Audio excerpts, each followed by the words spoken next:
Thank you everyone for coming this afternoon, and thank you for the very nice introduction. So the title's changed a little bit from the original title, but today we're going to talk about advanced cell culture solutions with a focus on Tumoral 3D cell culture models. Okay, my contact information is down here. I have some cards that I can give out as well, so if you have any questions at the end of this presentation, feel free to come up and we can talk about it, or you can reach out to me directly via email. Okay? All right, so first we're going to talk about just an introduction into 3D cell culture. And then we'll move into some specific products that can be used for your 3D cell culture needs. And then finally, we'll end with some very specific applications related to cancer biology research. Corning offers complete and customizable cell culture environments. Our product portfolio for cell culture can be broken down into three major categories. These include advanced surfaces, scalable vessels, and standard and custom GMP media. So for the advanced surfaces, this is what we're going to really focus mostly on today. These include enhanced tissue culture treated surfaces, as well as different biological matrices and some other advanced surfaces that can be used for your 3D cell culture techniques. We also offer scalable vessels. I'm not really going to focus on this today. These include stacked vessels, different Erlenmeyer flasks, as well as microcarriers, and then we also offer different media formulations for your cell culture needs. So the first question is, why 3D? And the simplest answer to that is that 3D cell culture is more biologically relevant than 2D cell culture. On this slide, we have an example looking at the tumor microenvironment. So this is an electron micrograph of a small cancerous tumor inside the lung. And as you can see, its natural geometry is that of a sphere. On the right here is an image from a publication showing the different biological factors that are involved in the in vivo tumor microenvironment. There are malignant epithelial cells, different stromal cells that are interacting with those cells. You have paracrine signaling, as well as cell to ECM interactions, and gradients of oxygen, nutrients, and drugs. There are some major advantages and disadvantages when comparing 2D cell culture to 3D cell culture. The major advantages of 2D cell culture are the fact that it's easy to handle, they're typically very simple models, and they're ideal for high throughput screening. The major disadvantages of 2D cell culture are primarily associated with the fact that these models are less biologically relevant. This is due to the fact that there's limited cell-to-cell and cell-to-extracellular matrix contact. You're culturing these cells on a rigid, inert surface, and there's typically no diffusion gradients present when you're working with 2D cell culture models.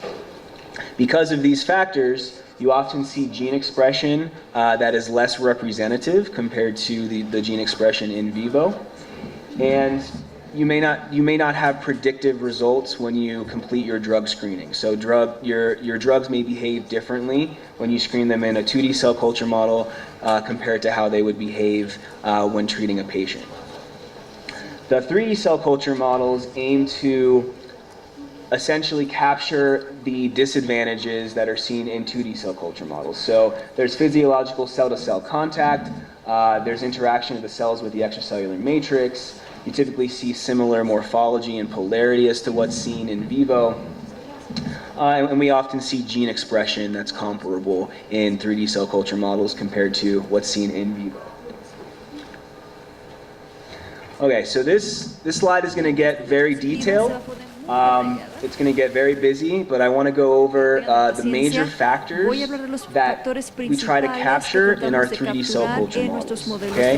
The four major factors include the presence of extracellular matrix components, substrate stiffness, concentration gradients, and the presence or absence of stromal and immune cells. We know from multiple publications that changes in the extracellular matrix regulate a variety of different biological processes. These include cell proliferation, differentiation, migration, adhesion, gene expression, so on and so forth. And these ECM components include matrix proteins, glycoproteins, and different secreted factors. Substrate stiffness or mechanical forces can also affect the behavior of cells, including cell division, morphogenesis, and migration. One clear example of this is the fact that tumor cells are much more stiff compared to their surrounding tissue. The next example is the fact that cells are surrounded in vivo by stromal and immune cells. And these cells can actually affect the ability of drugs to interact with the tumor cells, and they also affect the progression of different diseases. These include fibroblasts, endothelial cells, different stem cells, B cells, T cells. And then finally, the last factor is concentration gradients. So the tissue microenvironment contains natural concentration gradients, which can affect the behavior of your cells in terms of motility, migration, and signaling. So I know that there's a lot of information on the slide, and I like to sum it up in really just one sentence. So to sum up this slide in one sentence, an ideal 3D cell culture model would include cell-to-cell and cell-to-ECM interactions, tissue-specific stiffness, oxygen, nutrient, and metabolic waste gradients, and a combination of tissue-specific scaffolding cells. So let's talk about a few examples of these. So this is one example looking at the effect of the extracellular matrix components on cell morphology and function. These are hepatocytes grown in three different ways. The first is with just a collagen thin coat. This is a thick collagen base. And then finally we have matrigel matrix. Matrigel matrix is a combination of a variety of different ECM proteins as well as growth factors. So the main takeaway here is you can clearly see a difference in morphology, and although the collagen 1 3D gel does form 3D structures, the cells lose function after 7 to 10 days. Compared to when the cells are grown in matrigel, they maintain function up to 22 days. This is likely due to the fact that matrigel has multiple different ECM proteins as well as different growth factors that are present in that product. The next example is the effect of substrate stiffness. So these are from two different publications. The first is looking at the fact that varying your stiffness of collagen will actually cause mesenchymal stem cells to differentiate into different lineages. Oh, excuse me. And then on the bottom here looks at the ability of varying the matrigel concentration and how it affects the tumor cell migration and speed in this particular assay.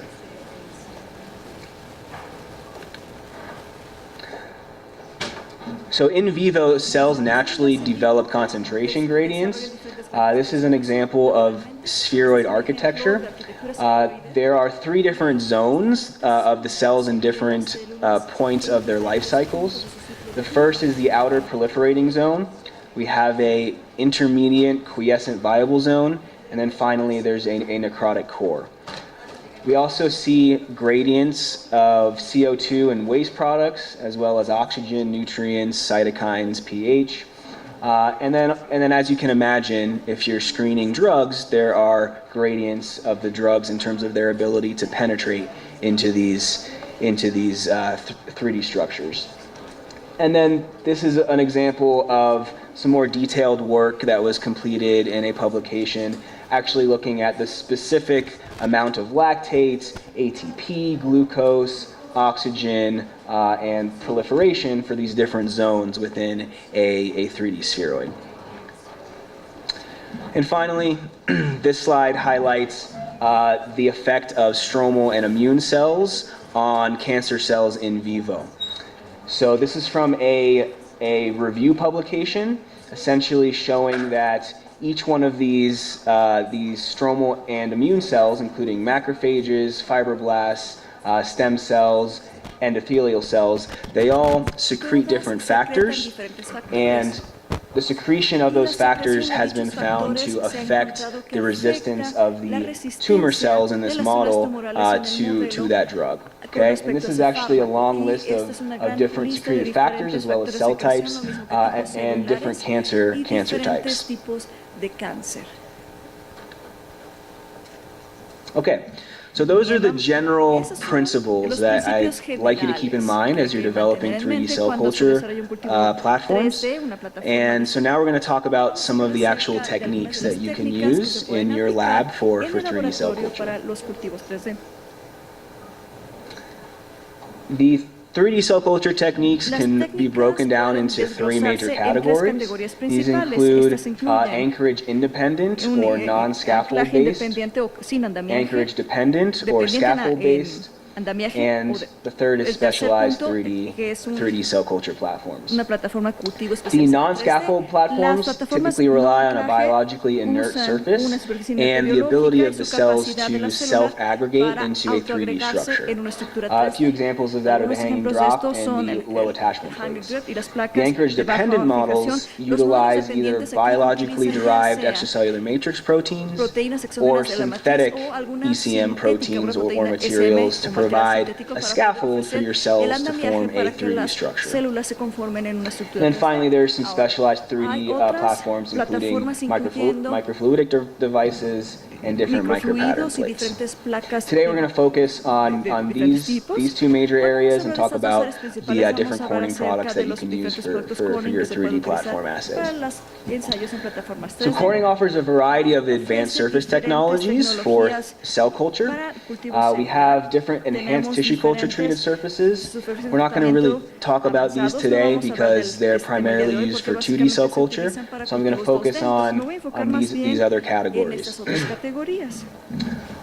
So we offer different biologically derived extracellular matrix proteins, advanced and ECM mimetic peptides, as well as transwell permeable supports. So taking it back to the previous slide, for the scaffold-based models, we would typically use a biologically derived extracellular matrix, including matrigel matrix or other purified ECM proteins, or a synthetically derived ECM.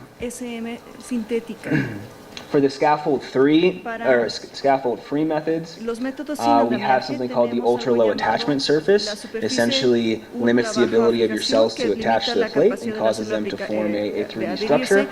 And then the final product that we're going to talk about today are the transwell permeable supports. They provide a mechanical scaffold for 3D models.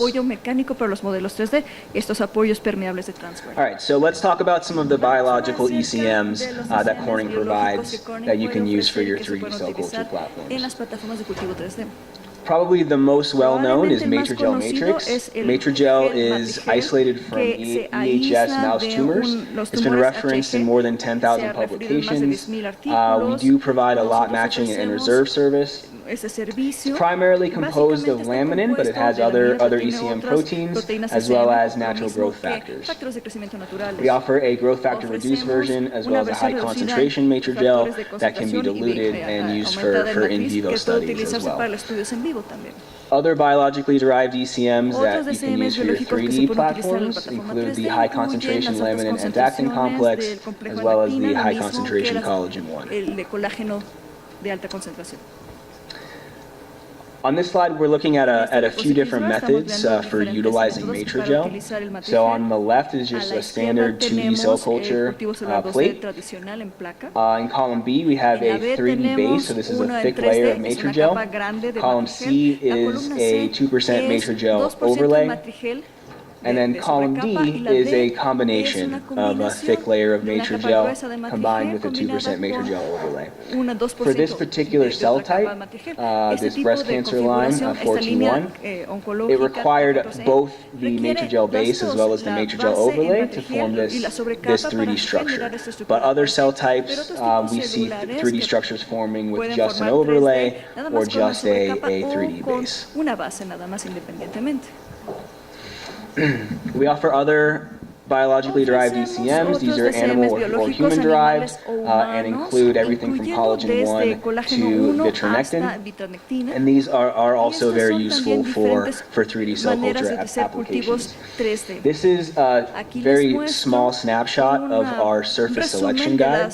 So you can see different primary cell lines shown on the left here, and we can suggest to you the correct surface chemistry that we know is compatible with those cell lines. So if you're working with a new cell type and you're not sure which surface chemistry to utilize, we can help you choose the correct ECM protein or different surface for your cell type. These synthetic ECM components are essentially functional peptides that are derived from full-length ECM proteins. Some examples are shown here. The major benefit of these products is that they're chemically defined in animal-free substrates. So if you're working on a clinical application, these are typically more ideal compared to the biologically derived ECMs.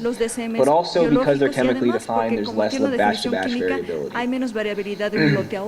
One example is something called pure matrix. So this is a mixture of purified synthetic peptides. And we do have some customers that are utilizing this for their 3D cell culture methods. All right, so now we're going to talk about the spheroid microplate and the ultra-low attachment surface. This is a scaffold-free method for forming 3D structures. The ultra-low attachment coating allows your cells to not attach to the plate and spontaneously aggregate within the well. This particular product is called the spheroid microplate. It combines the ultra-low attachment coating with a unique round bottom well geometry, which allows you to generate a single uniform spheroid per well. So if you look on the bottom,